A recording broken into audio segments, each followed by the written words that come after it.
They set up the semester with only 14 weeks instead of 15 weeks, which is okay because all you need is 13 for a full semester. So we're okay, except I've got some extra material that I think you guys are probably going to want to have. So let me go ahead and finish up both lectures, the week 14 and week 15 week today. Interesting stuff. The next one talks about how you keep your child from becoming a video game addict. So let's go ahead and get started. There we go. Oh, wait a minute. Wait a minute. Can I do this? Yes, I can. Oh, oops. Okay, this is the book. The first book we're going to look at is this book, and I can't remember what the second book is. But Violent Video Game Effects on Children and Adolescents. Theory, Research, and Public Policy. This is by Anderson, Gentile, and Buckley. So let's go ahead and get started, maybe. And I'm going to have to do this. Boo. All right. Let me see what I get if I go here. And I get this one. Okay, fine. So, let me see what I get. Now, there we go. Okay, that's the right one. Okay, let's go ahead and get started. There you go. That's the book. Oxford University Press. Violent video games are popular with male and female children, adolescents, and adults. Everybody loves them, except old people, I guess. They have been successfully marketed to youth and are easily obtained regardless of age. Public attention and debate about violent video games has been one of the few positive outcomes of the horrendous spate of school shootings by boys with a history of playing violent video games. As early as 2000, the FBI included fascination with violence-filled entertainment as one of the warning signs characteristic of school shooters. The FBI report noted that the high-risk student spends an inordinate amount of time playing video games with violent themes and seems more interested in the violent images than the game itself. On the internet, the student regularly searches for websites involving violence, weapons, and other disturbing subjects, and they are about to they're about to they're going to send to prison the kid that shut up the 4th of July parade in Illinois, up near Chicago, 2 years ago. He's about to go to, the judge is going to decide what his fate is next week, actually. So that should be kind of interesting. Big on video games, and we're going to talk about that. I think we're going to talk about that. But anyway. Once upon a time, and this was before the school shootings became so prevalent, people with antisocial personality disorder who might potentially become violent, we had a way of identifying these people, and it was a three-tier. We were looking at three aspects of things that these individuals did. One of them was that they tortured small animals, especially baby animals, puppies, kittens. They tortured them. That was one aspect. The other had to do with the fact that they wet the bed when they were young and wet the bed into their adolescence. And the third had to do with starting fires, and that was the third leg of the identification that we were using. Now we have a fourth, and that is that they are obsessed with violent video games. A panel of experts on the aggression and violence assembled by the Surgeon General in 2003 found unequivocal evidence that media violence increases the likelihood of aggressive violent behavior in both immediate and long-term contexts. Video game researchers and manufacturers have often argued over the definition of human aggression. A behavior that is intended to harm another individual.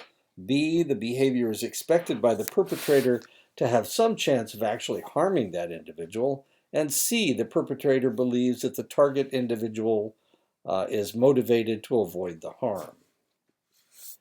The first study was done looking at 161 9 to 12-year-olds and 354 college students.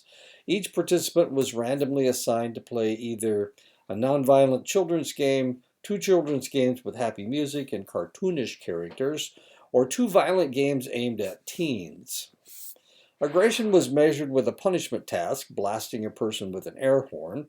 The researchers also gathered information about each participant's recent history of violent behavior, habitual video game, television, movie habits, whether they have a TV in their bedroom, and how much parental involvement there is with their gaming habits.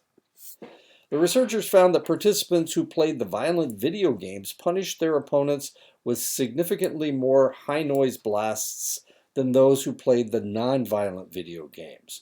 The researchers also found that habitual exposure to violent media was positively associated with higher levels of recent violent behavior, and that video games were more strongly related to violent behavior than television or movies.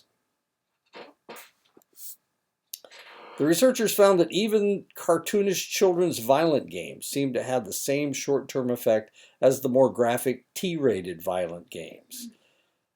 While people tend to believe an E, everyone, a rating means neutral themes, what seems to matter is if the game includes aggressive content, not how realistic or graphic the violence. And this is automatic. It is rated E. And this was Captain Bumper, which is the non-violent game. The researchers found that the number of intentional harm incidents in the teen games were the same as the children's violent games, though they were presented much lighter and jollier. The researchers found that just practicing being aggressive led to higher aggression after playing, even if the game violence was not graphic, gory, or realistic. The most important finding in this research was that brief exposure to children's games with violent content can cause an increase in aggression in short-term context. The happy music, cute cartoonish characters, and non-human enemies characteristic of children's violent games do not eradicate the aggression-inducing potential of these games. And this is like Dodgeball, Knockout City. The aggression-inducing potential of these games occurred in both the children and the college student populations. The effect seemed only slightly larger for the younger than the older sample. T-rated violent games did not produce a larger increase in the short-term aggression than did the violent children's games. The T-violent games yielded a slightly lower level of aggression than the children's violent games. Age did not change the children's game violence effect. Neither did sex, habitual prior exposure to violent media, availability of video games in one's bedroom, or preference for violent video games. High parental involvement in media usage appeared to provide some protection against the children's game violence effect in this short-term context. These results are very similar to the adult involvement with children's media exposure, reducing the negative impact of media violence. The researchers gave surveys to 189, 76 males and 113 females, high school students covering violent TV, movies, and video game exposure, attitudes toward violence, personality trait hostility, personality trait forgiveness, beliefs about how normal violence is, and frequency of various verbally and physically aggressive behaviors. The researchers expected that adolescents who play a greater number of violent video games would hold more pro-violent attitudes, have more hostile personalities, be less forgiving, believe violence to be more typical, and behave more aggressively in their everyday lives.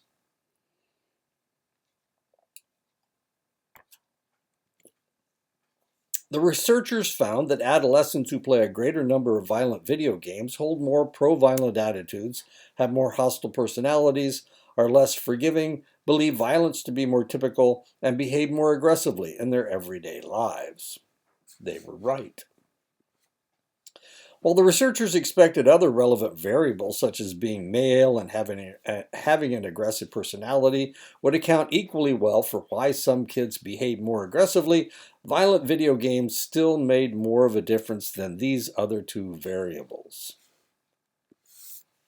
The researchers were also surprised that there was no difference in the video game violence effect between boys and girls or adolescents with already aggressive attitudes. All groups, males, females, and previously aggressive individuals, were equally affected by the video game violence effect. It seems that no one is immune to the effects of media violence exposure. The researchers also found that screen time, TV and video game combined, was a significant negative predictor of grades.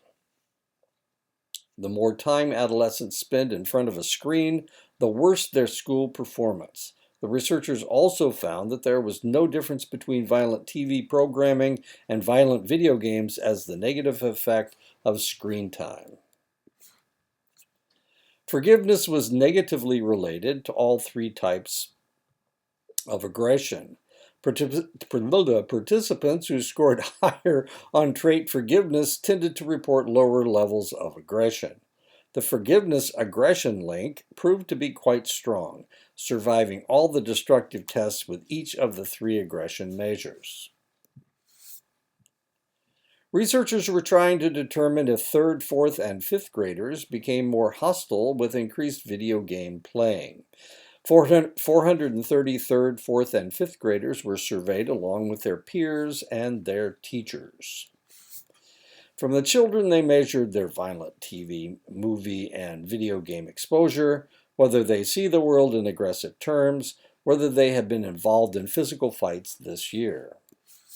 From the children's peers, they measured which children were verbally aggressive, relationally aggressive, and physically aggressive, which children were positive and pro-social in their behaviors, which children they liked or disliked. From teachers, the researchers surveyed the children's relational aggression, physical aggression, positive pro-social behavior, and school performance. The researchers expected to see that children who played a greater number of violent video games early in the school year would change to see the world as a more hostile place, and in turn would change to become more aggressive and less pro-social, which in turn would be related to them being more rejected by their peers.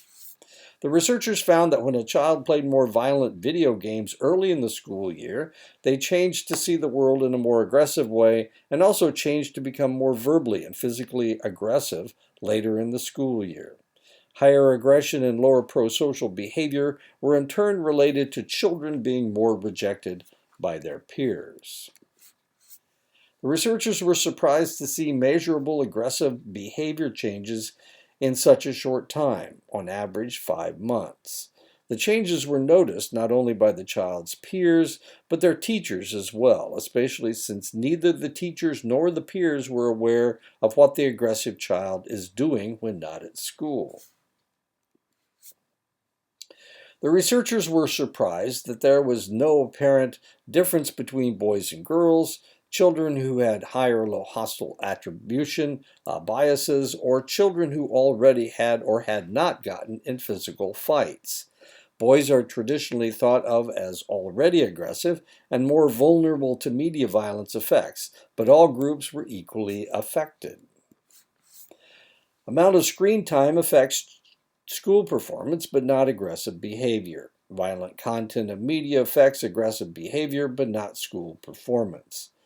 In this study, the researchers found evidence that the relation between violent video games exposure and physical aggressive behavior may be stronger than the relation between violent TV and movie exposure and physical aggression. And this is research by Hummer, Cronenberger, Wang, and Matthews. Decreased prefrontal activity during cognitive inhibition task following violent video game play, a multi-week randomized trial. And it's from 2019, so it's 6 years old.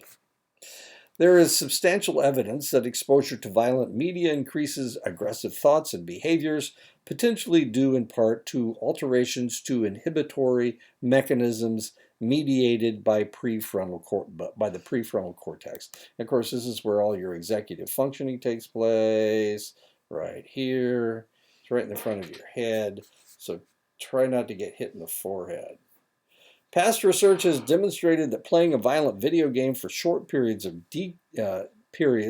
decreases subsequent prefrontal activity during inhibition, yet the impact of long-term gameplay is unclear. So the idea is the more video games you play, the less you're activating your prefrontal cortex, which is where all your smarts come from. It's where all your intelligence is. So video games don't activate your intelligence. To assess how extensive video game play impacts brain activity, young adult males, there were 49, ages 18 to 29, with limited video game experience, performed a go, no-go task during functional MRI for 3 consecutive weeks. Following a baseline scan, these men were randomly assigned to extensively play a violent video game or avoid all video game play, and that was the control during the subsequent week. So we had one group playing lots of video games and the other playing none. After 1 week, inhibition-related activity decreased in right inferior frontal gyrus and right cerebellum in the violent video game group compared to the control sample, and self-reported executive functioning problems were higher. Remember, that's what's going on in your prefrontal cortex. Violent video game participants assigned to a second week of gameplay had similarly reduced bilateral prefrontal activity during inhibition relative to the control group.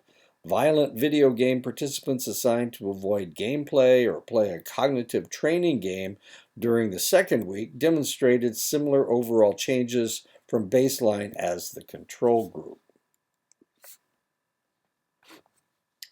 This experimental functional MRI investigation examined how increased play of violent video game may alter brain activity. We present evidence that young adult males with low prior video game experience have reduced lateral prefrontal and cerebellum activity during cognitive inhibition after playing a violent video game extensively over a period of 1 week. In addition, bilateral prefrontal effects persisted after a second week of gameplay, though refraining from gameplay or playing a cognitive training game during the second week did not alter prefrontal activity. It melts your brain. Lower prefrontal cortex function during inhibition is often associated with poor inhibitory control. For instance, lower prefrontal cortex activity or frontal limbic connectivity is present in clinical samples with inhibitory deficits, such as people with ADHD. Oh my goodness gracious. So what they're doing, video games make you act more like you have attention deficit hyperactivity disorder. Diminished prefrontal activity with extensive violent video game play may suggest a reduced capability for inhibition, or at least a brain primed toward less top-down control.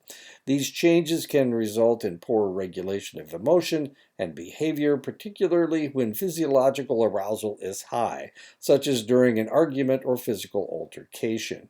This reactive or impulsive aggression occurs specifically as the result of provocation, as opposed to premeditated aggression.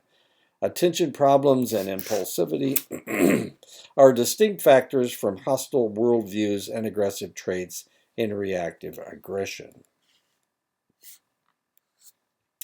And this is another bit of research. This is by Ting Ni, Guo, Zhang, Liu, and Bushman in 2019. Now you got to remember that, and we've talked about this before, but Asia is having a lot more serious problem with violent video games. China has declared video game addiction as a serious problem, and they have set up centers for these individuals to get therapy. So this is from China, actually, this research is. A longitudinal study of link between exposure to violent video games and aggression in Chinese adolescents, the mediating role of moral disengagement. In research out of China, researchers used a large sample, 2,323, and assessed the relative relation between Overwatch players in game role preference and their personality. Self-perceived in-game aggressive behavior correlated positively with aggression and dark personality, and negatively with empathy and agreeableness. Now you got to remember, this is research coming out of China, so some of the terms that they use are going to be a little bit different, like dark personality. I'm not exactly sure if we can define that, but I'm sure the Chinese know what it is. Participants preferring attack, more aggressive characters, showed a more aggressive and less pro-social type of personality in comparison with those who preferred support, more pro-social characters. However, this was only observed using self-report measures and not in a smaller sample with objective playtime measures. Overall, it appears that one's favored role in a video game relates to certain personality traits. So Overwatch is a really interesting game. And we're going to talk about how it works right now. This is not a common game in the United States, but it is very common in collectivist Asia. Okay, so this is how it works. The researchers focused on in-game roles within a single video game, and that was Overwatch. And this is what it looks like. Overwatch is a popular online class-based first-person shooter game. Each of the 24 heroes from Overwatch is part of one out of 4 classes. So they've got 4 classes. You can choose to be one of these 4 things. The offense heroes are focused on dealing damage and taking down the enemy. So this would be your frontline troops. The defense heroes stop the enemies from advancing. So you've got your offensive group, and then you've got a defensive group that stops the enemy.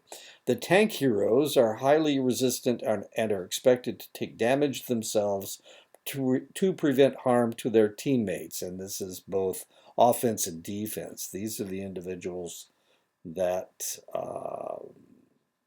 are set in tanks, so their flexibility is a little bit less. And then the supporters are equipped to heal or improve allies, providing utility.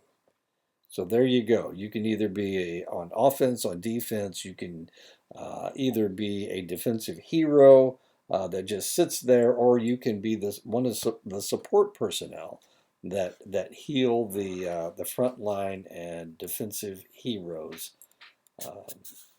And so you get those 4 personality traits. The total of 2,411 volunteers were recruited online to participate in our survey. Of those, 86 failed to respond, and 2 more reported playing Overwatch for more than 150 hours a week. 150 hours a week. Well, let's figure this out now. I have a pen. Let's multiply. There's 24 hours in a day, and there's 7 days in a week. So that is 28. Wait a minute. There's only 148 hours in a week. How could they play 150? Oh, it's not right. 168 hours in a week. My goodness. There's 168 hours in a week. They played 150 hours in a week. Participants in game statistics were obtained online with the help of their in-game ID. Data were accessible for only 1,871 participants, and 90% of those were male.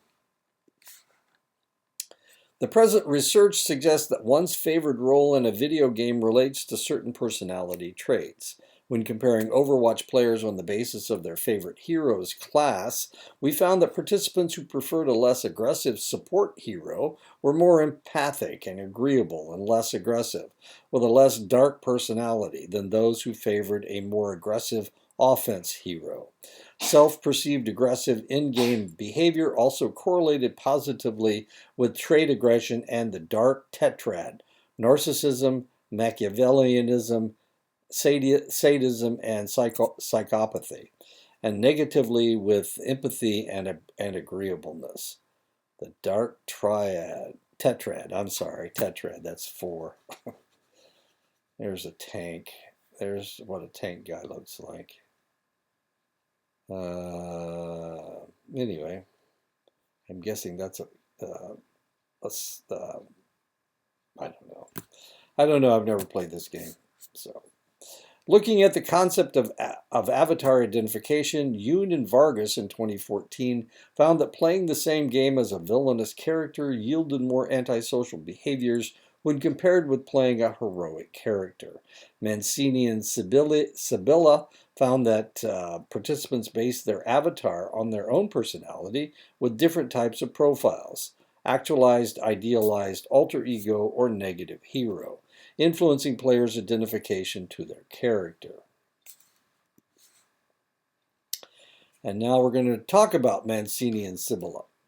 Offline personality and avatar construction, discrepancy profiles, and avatar identification, and a sample of MMORPG players. This study examined the relationship between offline personality and avatar customization in massively multiplayer online role-playing game players, and questioned whether the offline personality is always the starting point for the customization of an avatar. The aims were to analyze the discrepancy profiles which emerge when players are asked to rate their primary avatar, actual self, and ideal self with respect to certain personality factors, to explore whether these profiles varied across personality factors and within players, and to analyze the relation between discrepancy profiles and the expectant to which players identified with their avatars. In other words, they were looking at individuals, they were identifying their personalities, and they were seeing if their avatars matched their actual real-world personalities. And there were 4 different ways of looking at it. Was it actualized? This is the actual personality. Was it idealized? This is who you want to be. Was it an alter ego?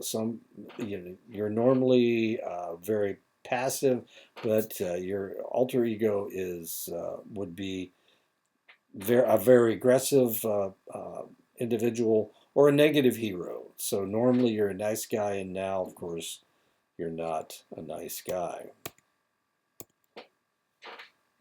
A sample of 845 MMORPG players completed an online questionnaire consisting of a short version of the Big 5 personality inventory and an avatar identification scale. 4 discrepancy profiles: idealized, actualized, alter ego, and negative hero. Common to the personality factors: extroversion, conscientiousness, agreeableness, and emotional stability, and stable within players emerged. They converged into 4 kinds of offline personality: avatar relationship, differently related with avatar identification, that was higher when the avatar was similar to self or an extension of the self, and lower when avatar was other than the self or the antithesis of the self. So the avatar was strongest when it matched your personality.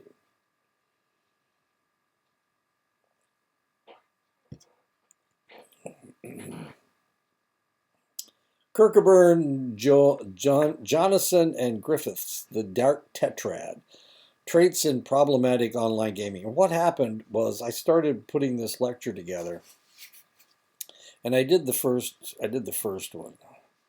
And when I did Ting Ni, Guao, Zhang Liu, and Bushman, I found this so fascinating that, and they talked about the Dark Tetrad. They talked about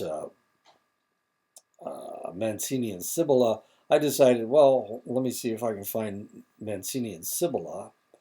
And then I did, and they talked about World of Warcraft. That's the avatar they were referring to. And then Mancini and Cibola talked about this one, or they talked about the dark tetrad. I thought, well, gee, I wonder if I can find research on the dark tetrad. And there you go. This is where the dark tetrad came from. Different personality traits are correlated with problematic internet use and online gaming. However, associations between dark personality traits and problematic online gaming have received less attention. The present study investigated direct and indirect associations of the dark tetrad traits, Machiavellianism, psychopathy, narcissism, and sadism, with problematic online gaming via online gaming motives, controlling for hours spent gaming among 421 online gamers. Remember, they had to kick some of those they had to kick 2 kids out of that one study because they spent 150 hours a week out of 168 hours playing Overwatch. And this is a game called Dota 2. Despite literature on personality predictors of problematic online gaming, relationships between dark tetrad personality dimensions, Machiavellianism, psychopathy, narcissism, and sadism, and problematic online gaming have not been fully investigated, although one study suggested a positive association between narcissistic traits and problematic online gaming. Given the poor self-control, impulsive, and aggressive nature of individuals scoring higher on dark tetrad traits, individuals with higher levels of dark personality traits may be more vulnerable to developing dependent online behaviors because they might self-select environments conducive to their social sexual goals. The dark triad personality comprises 3 overlapping undesirable and antisocial personality dimensions and has drawn increasing attention among researchers. Machiavellians are ambitious and self-centered individuals and are prone to deceive, manipulate, and exploit others to achieve their personal goals. That's Machiavellianism. Psychopaths are high in manipulation, impulsivity, recklessness, and thrill-seeking traits, and low in empathy, guilt, remorse, and anxiety. Narcissism refers to the traits such as grandiosity, superiority, dominance, and entitlement. It has been suggested that the dark triad should be expanded to the dark tetrad by adding sadism. Sadism refers to humiliating, demonstrating cruel and deviant behaviors, and/or inflicting intentional pain on others to feel powerful or pleasure.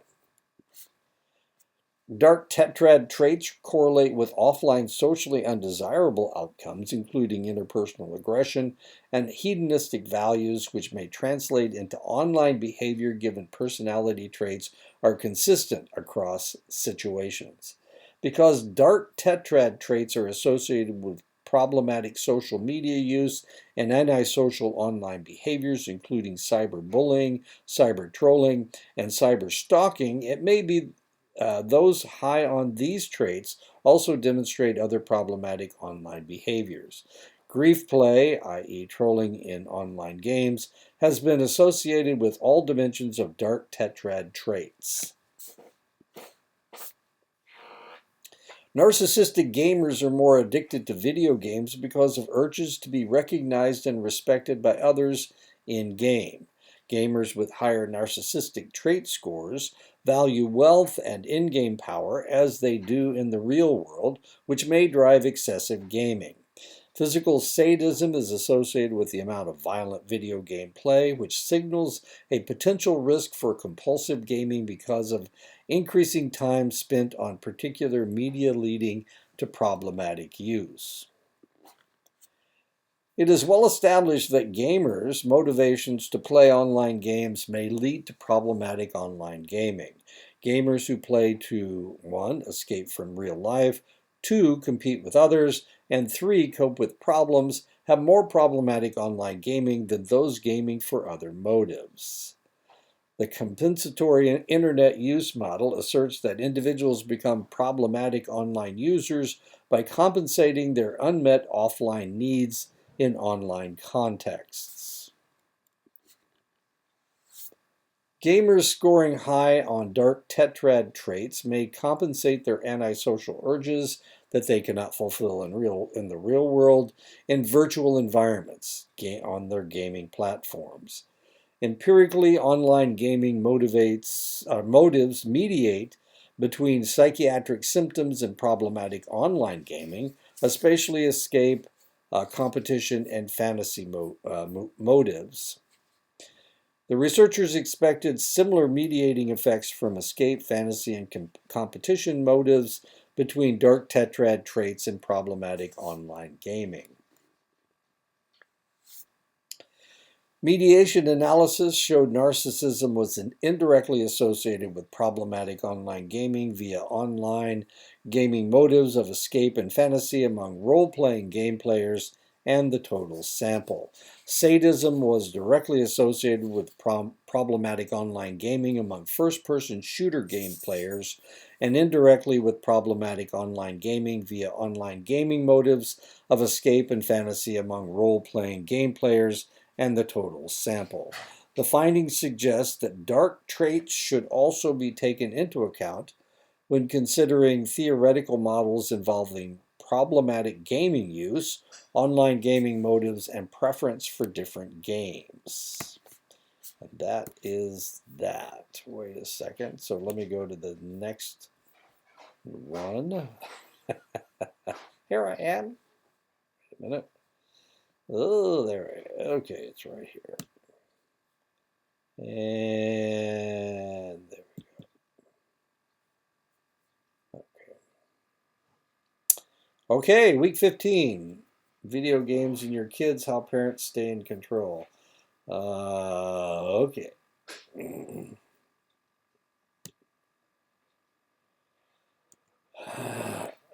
Understanding addiction. Addiction is any pleasurable behavior that renders a person unable to stop once started and which is pursued in spite of negative consequences. Over time, the individual develops a tolerance to a given level of the addictive activity or substance.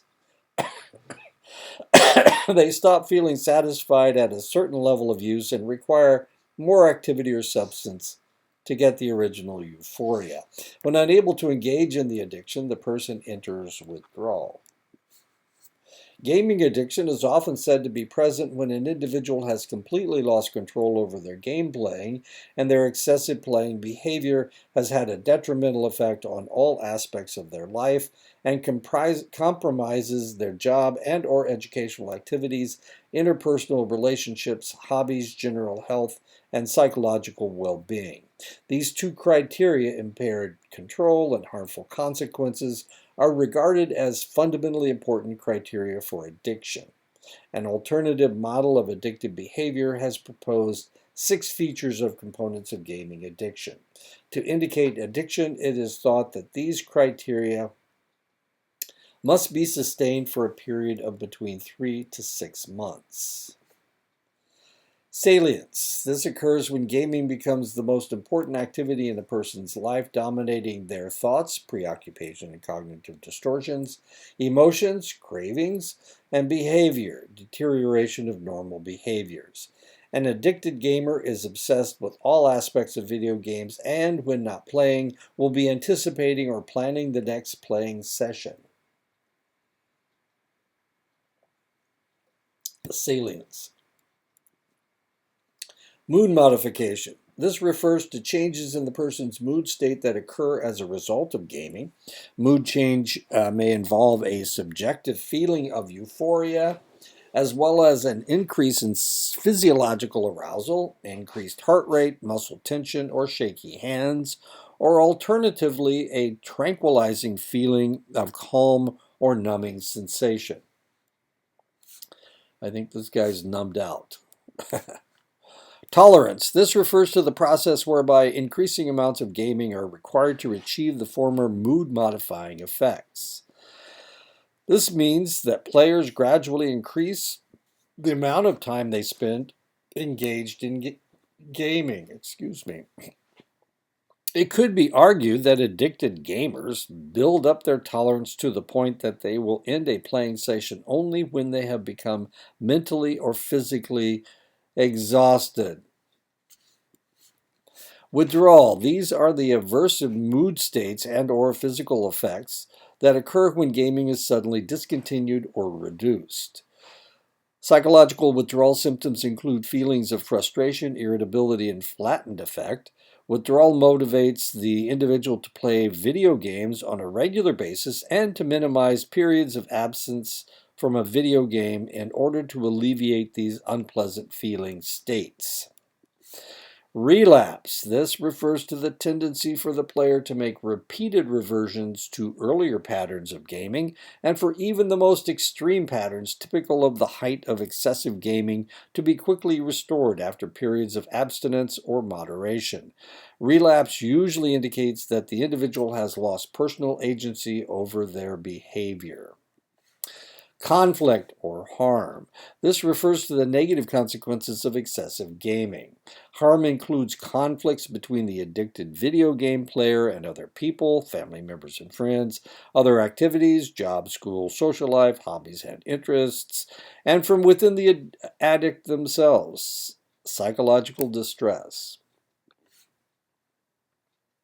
Large sample studies generally report prevalence values below 10%. A study conducted in the United States on a national representative sample of teenagers as well as a large sample of Singaporean children both reported a problematic game use of approximately 9%. Results of another representative study in Germany showed that 3% of the male and 0.3% of the female students were diagnosed as dependent on video games, while another 4.7% of male and 0.5% of female students were at risk of becoming dependent. In a large Hungarian online gamers sample, 3.4% of gamers belonged to the high-risk group of problematic gaming and another 15.2% to the medium-risk group. A proportion of 4.6% of Hungarian adolescents, approximately 16 years old, belonging to a national sample were classified as high-risk users. According to an online survey examining all types of online gamers, there were 4,374 of these. The mean age was 21 years, and participants were mostly male, 91%, and single, 66%. Their average weekly game time varied between less than 7 hours, about 10% of the sample, and more than 42 hours, also 10%, with most of the gamers playing 15 to 27 hours weekly. 35%. 16% of all gamers were playing professionally, i.e., they participate in competitions and earn money if they win. The majority of the sample, 79%, had a clear gaming preference, namely, they played one single game type most of the time. Data regarding the three main game types give a more nuanced view. The proportion of the female gamers is the lowest in the case of massively multiplayer online first-person shooter games, 1 to 2%, and the highest in massively multiplayer online role-playing games, users, about 15 to 30%.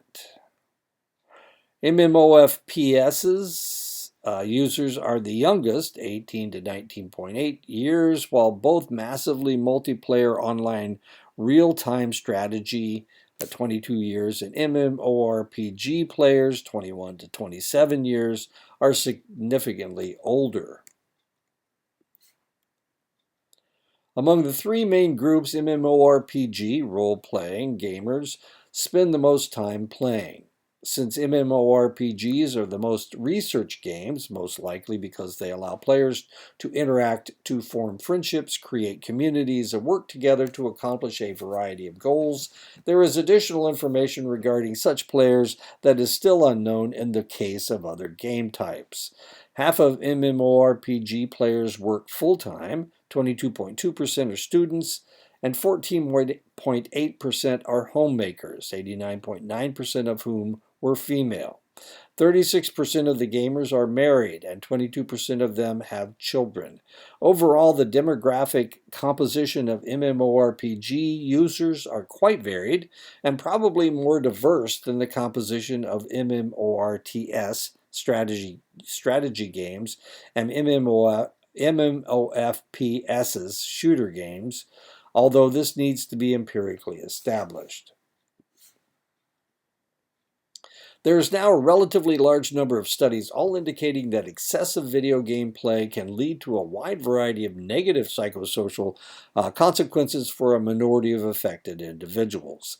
These include sacrificing work, education, hobbies, socializing, time with partner, family, and sleep, increased stress and absence of real-life relationships, lower psychosocial well-being and loneliness, poorer social skills, decreased academic achievement, increased inattention, aggressive oppositional behavior and hostility, maladaptive coping, decreases in verbal memory performance, maladaptive cognitions, and suicidal ideation. In addition to the reported negative psychosocial consequences, there are also many reported health and medical consequences that may result from excessive video game playing. These include epileptic seizures, auditory hallucinations, visual hallucinations, enuresis, you wet your pants, encaprices, you poop your pants, obesity, wrist pain, neck pain, elbow pain, tenosynovitis, also called nintendinitis, blisters, calluses, sore tendons, and numbness of fingers, hand-arm vibration syndrome, sleep abnormalities, psychosomatic challenges, and repetitive strain injuries. Taken together, this relatively long list of potential psychosocial and medical negative consequences clearly indicates that excessive gaming is an issue irrespective of whether it is an addiction. It also suggests that more extensive recognition is needed of the wide range of potential negative and life-limiting consequences of excessive video play.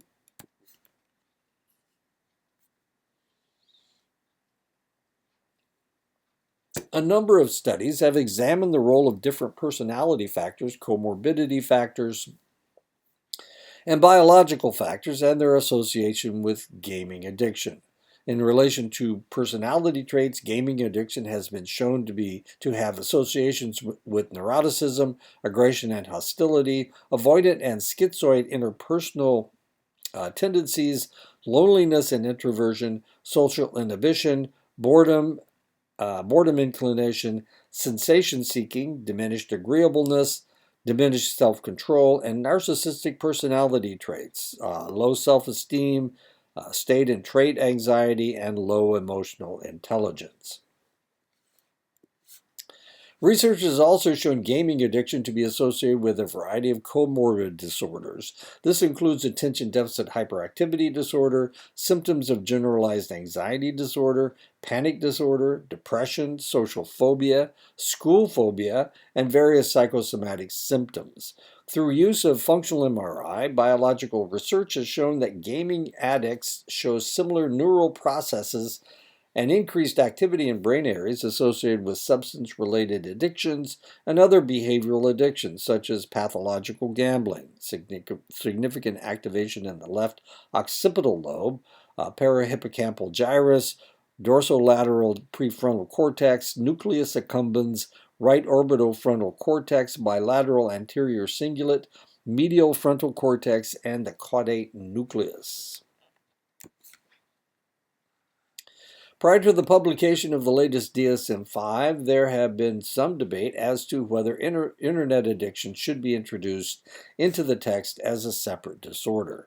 Alongside this, there was debate as to whether those researching in the online addiction field should be researching generalized internet use and or the potential addictive activities that can be engaged in on the internet, for example, gambling, video gaming, sex, shopping, etc.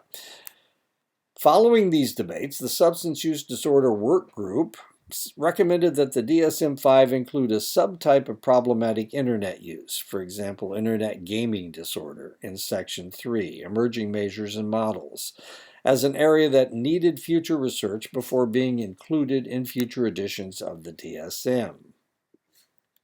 According to Petrie and O'Brien, IGD will not be included as a separate mental disorder until the defining features of IGD have been identified, reliability and validity of specific IGD criteria have been obtained cross-culturally, prevalence rates have been determined in representative epidemiological samples across the world, and etiology and associated biological features have been evaluated. One of the key reasons that IGD was not included in the main text of the DSM-5 was that the working group concluded that no standard diagnostic criteria were used to assess gaming addiction across these many studies. A review of instruments assessing problematic pathological and/or addictive gaming by King and colleagues reported that 18 different screening instruments had been developed and that these had been used in 63 quantitative studies comprising 58,415 participants. King et al. Review identified both strengths and weaknesses of these screening instruments. The main strengths of the instrumentation included the brevity and ease of scoring, excellent psychometric properties such as convergent validity and internal consistency, and robust data that will aid the development of standardized norms for adolescent populations.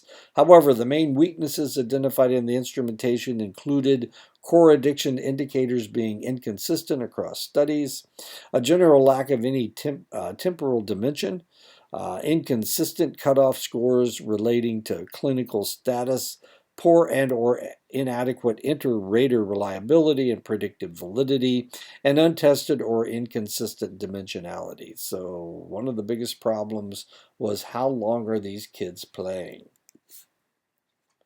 A recent review by Corrali and colleagues argued that some researchers consider video games as the starting point for examining the characteristics of this specific disorder, while others consider the internet as the main platform that unites different addictive internet activities, including online gaming. Recent studies have made an effort to integrate both approaches. Consequently, IGD can either be viewed as a specific type of video game addiction or as a variant of internet addiction or as an independent diagnosis. The 9 proposed criteria for IGD, of which 5 or more need to be endorsed and resulting in clinically significant impairment. 1, preoccupation with internet games, salience. Number 2, withdrawal symptoms when the internet gaming is taken away, withdrawal. 3, the need to spend increasing amounts of time engaged in internet gaming, tolerance. 4, unsuccessful attempts to control participation in internet gaming, relapse, loss of control. 5, loss of internet interest in hobbies and entertainment as a result of and with the exception of internet gaming, conflict. 6, continued excessive use of internet games despite knowledge of prosocial problems. Once again, conflict. Deception of family members, therapists, or others regarding the amount of internet gaming. Once again, conflict. And use of the internet gaming to escape or relieve a negative mood, mood modification, and loss of significant relationship, job, or educational or career opportunities because of participation in internet games. Once again, conflict. Wow.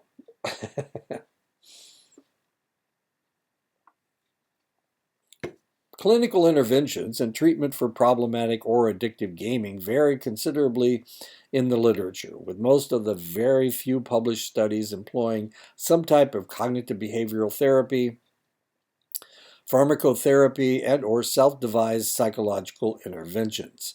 Hahn et al. Presented some successful case studies regarding pharmacotherapeutic treatment after a 6-week and 12-week period of bupropion sustained release treatment. Problematic gamers showed significant improvement, both in decreased problem behavior and decreased depression scores. And bupropion is a selective serotonin reuptake inhibitor, but it doesn't increase your serotonin. It actually increases your norepinephrine. The researchers' pharmacological choice had been driven by the similarities in the neurological activity of different behavioral addictions. Currently, the evidence based on the treatment of problematic and/or addictive gaming is limited.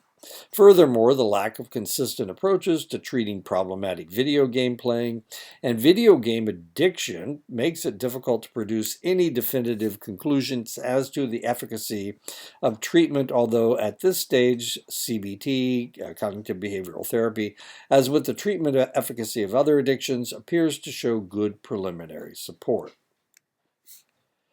Woog surveyed a random sample of 5,000 U.S. mental health professionals. 229 participants completed the questionnaire. He looked at 5,000 and only 229 completed the questionnaire. Two-thirds had treated someone with excessive computer use problems in the year prior to the survey. Woog also reported that problematic gaming was most common among 11 to 17-year-old clients. This client group may be more likely to present a therapy, as anecdotal evidence suggests that they are typically forced by concerned parents to attend treatment.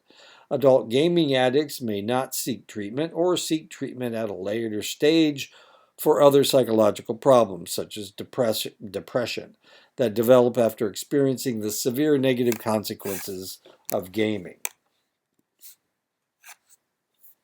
In Southeast Asia, there appears to be significant demand for treatment for online-related problems, including gaming addiction.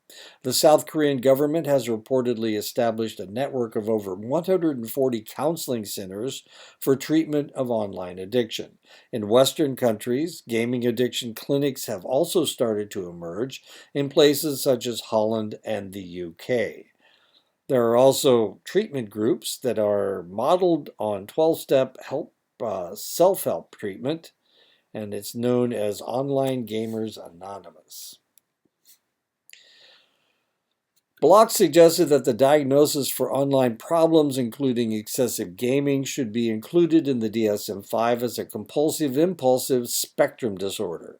Publication of clinical criteria in a future DSM would facilitate and enhance standardization of research and treatment in the gaming studies field. It may also help minimize the potential for inappropriate clustering of clinical behaviors within an overly broad classification of problematic online behavior. There are also strong links between online gaming, gambling, non-gambling fantasy games, role-playing games, board games, and card games. These may be an additional cause for concern as youth migrate from free gaming sites to online gambling sites. Video game playing does not occur in a vacuum, but is a single behavior engaged in alongside many others. Research needs to examine links between video games and other risk factors, for example, gambling, drug and alcohol use, seatbelt use, poor school performance, conduct problems, truancy, delinquency, violence, and sexual activity. In January of 2015, 2 men died in an internet cafe in Taiwan. The first 38-year-old man died after playing for 5 days straight from fatigue and physical exhaustion. And that's him right there. The second man, 32-year-old, died after playing for 3 days straight from cardiac arrest and exhaustion. One of the most infamous video game death cases was the death of a 23-year-old who died clutching a keyboard and mouse while staring ahead due to rigor mortis at an internet cafe in New Taipei City's Sanchong district in February of 2012. Budding computer programmer Chris Staniforth, who was only 20 years old, died from playing too much Halo. His 12-hour marathon Xbox sessions caused a fatal pulmonary embolism, a type of blood clot that can occur when someone sits in the same position for several hours. Chris had just been accepted to Leicester University to study game design when he collapsed outside a UK job center after complaining of a low heart rate. He had no previous medical conditions. Whoops. An unidentified 30-year-old man in Beijing died after spending 3 days immersed in an online game at a local internet cafe. He lost consciousness and was rushed to a hospital but could not be revived. According to reports, the man had spent more than 10,000 won, approximately $1,500, on gaming in the months before his death. A 28-year-old man from South Korea died while playing StarCraft for 50 hours with only a few short breaks. The cause of death was presumed to be heart failure stemming from exhaustion. The man, who had eaten very little during his marathon gaming session, only stopped playing to go to the toilet a few times and for brief periods of sleep. He had recently been fired from his job because he kept missing work to play computer games. There's a shock for you. Gerald Spangenberg, an avid World of Warcraft player, died while raiding with his World of Warcraft guild after getting into a heated argument during the raid. His cause of death was an abdominal aneurysm, presumably brought about by long periods of sitting at the computer combined with the stress of the argument. After Gerald suddenly went silent during the raid, he was auto-logged out of the game after 10 minutes of inactivity and did not log in again. His guidees assumed that he was being childish and had deserted them, so they kicked him out of the guild and kept on raiding. It wasn't until 3 weeks later that they learned what happened from Gerald's daughter and felt horrible about it, of course. A young Chinese girl known by her nickname Snowly died after playing World of Warcraft for several days straight during a national holiday. Snowly was a key member of the World of Warcraft Guild who said the girl had been preparing for a very difficult raid and had had very little rest in the days prior. An in-game funeral was held for Snowly in the week after her death, but sadly the event was overshadowed by the death of another popular World of Warcraft player during the same week. How much time on the computer is appropriate for a child? How much gaming is too much? What games are okay? When should they play on the computer? Is there room in their schedule for homework, sports, exercise, time with family and friends? No screen time for children under 2 years of age. 1 to 2 hours daily screen time for preschool age children. 2 hours for elementary age children. 2 to 3 hours of daily screen time for middle and high school age teens. Screen time means both television and computer entertainment. No television, internet, or gaming console in your child's room.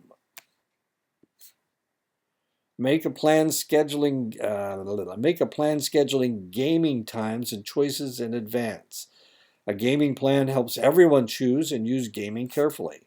Address fairness issues with siblings.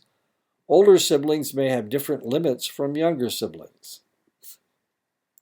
Limit children's total screen time, including time playing video and computer games and surfing the internet. Adding television viewing to screen time is optional. Parents should help their teens and children choose video games that are appropriate for their ages and interests. Parents should check content ratings and parental advisories for all media. Explain any objections to media choices. Explain why and help them make appropriate choices. Be aware of what games your child is playing and what games are their favorites. Parents should sit in on sessions to better understand the nature of the gaming experience and witness their behavior. Be aware of the language and gaming slang being used. Ask for definitions. WTF means the same to them as it does to you. Develop a list of enjoyable activities that can fill the void of screen time.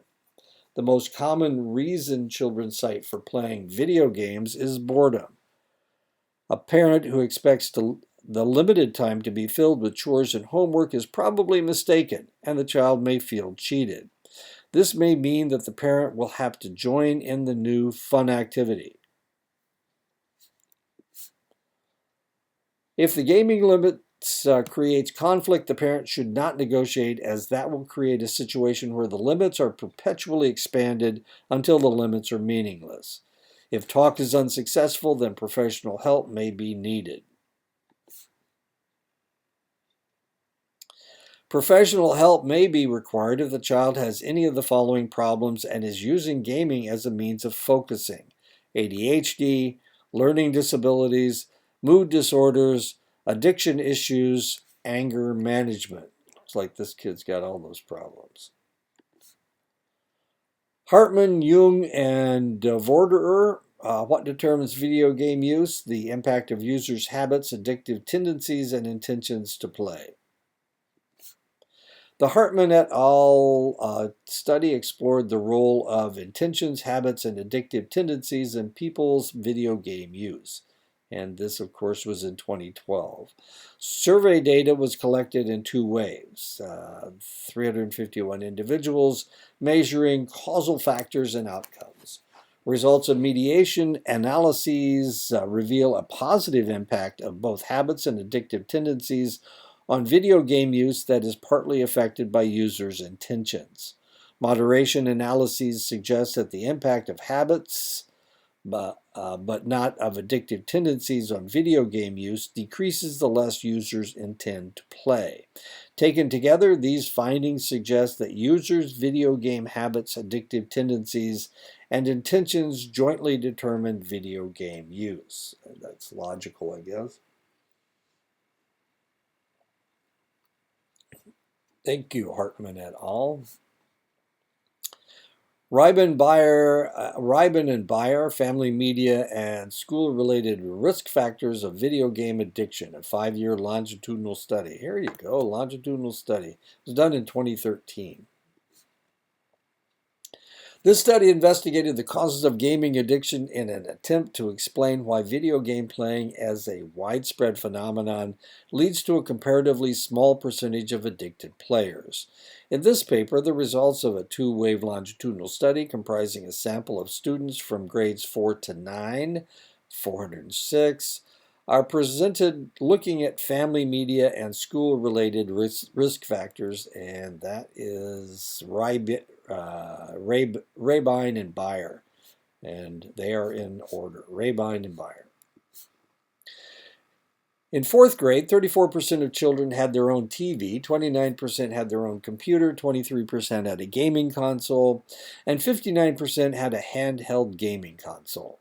Video games were used for 56 minutes per day. The boys used it for 76 minutes, and the girls 38 minutes per day. 33% of the children had already used games which were only suitable for players above the age of 16 or 18. In 9th grade, adolescents used video games 137 minutes per day, boys 207 minutes, and girls 79. 10 adolescents were classified as being at risk, and 5 adolescents, 1.3%, were identified as being addicted to video games.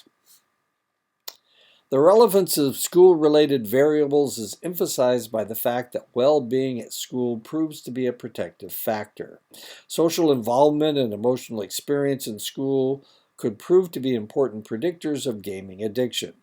Children with a difficult position in real life may well be entering virtual worlds in an inadequate attempt at self-regulation. A lack of social involvement and limited well-being at school are compensated for in a dysfunctional manner by the recognition and self-efficacy experienced in video games, though the risk of long-term psychological addiction increases.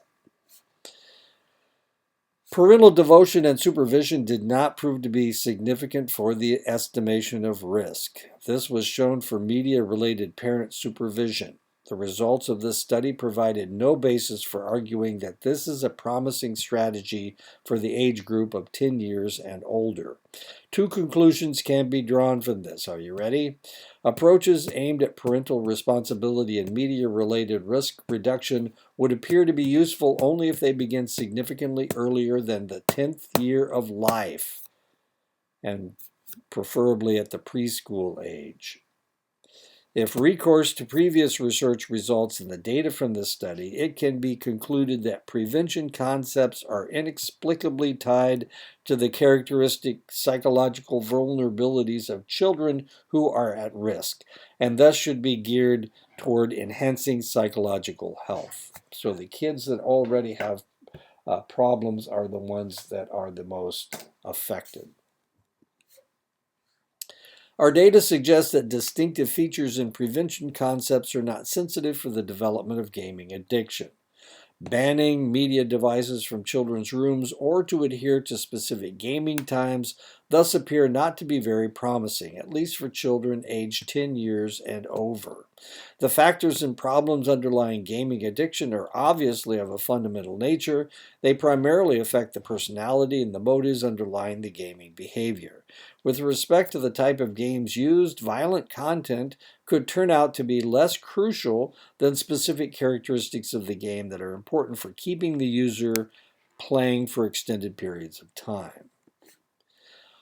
Although gaming time predicts gaming addiction in a model that only includes media usage variables, in the full longitudinal model, the effect disappears. This supports the assumption that gaming time is a weak predictor for gaming addiction. In our cross-sectional model, problematic video game use was predicted by elevated gaming time. High gaming time in childhood could lead to problematic video game use, which in turn heightens the risk for the development of gaming addiction. These children are endangered, not because of their elevated gaming time, but because of the negative consequences they are willing to accept to sustain their gaming behavior.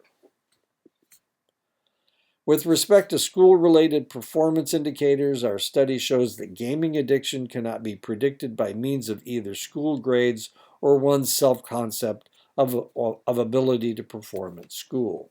However, school-related deficiencies in performance could be the consequence rather than the cause of gaming addiction. Children who do not participate much in their classmates' social activities and who do not feel comfortable at school have an elevated risk of development of gaming addiction as well as of subsequent academic failure.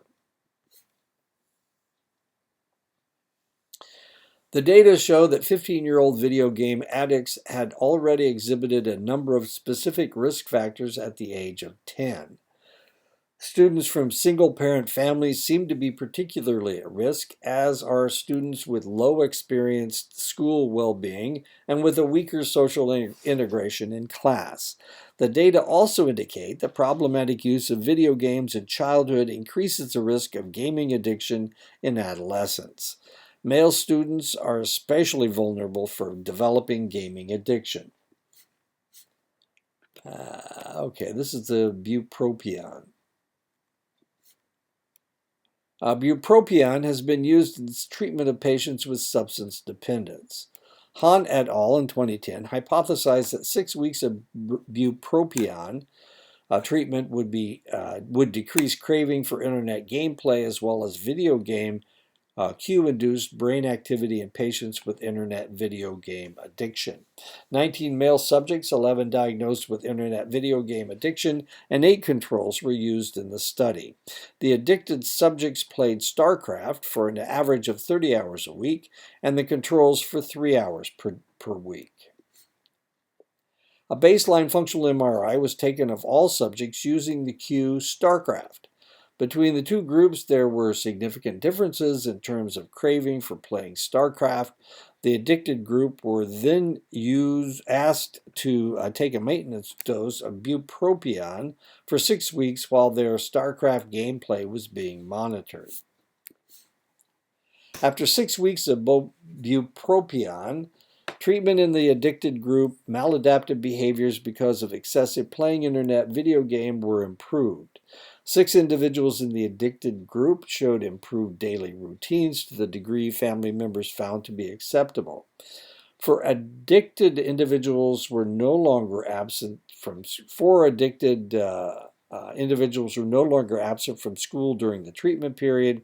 After 6 weeks of bupropion treatment in the addicted group, there were significant decreases in terms of craving for playing StarCraft, decreased amount 23.6%, and total playing game time 35.4%. And that is it. So what's the point? That bupropion works? Well, we've got an awfully small sample. So there you go. Okay, that's it. Where's my face? There it is. Okay. And that is it. We are done for this class. Might be the last time I teach this class. So there you go. See you later. Love you guys. Talk to you later.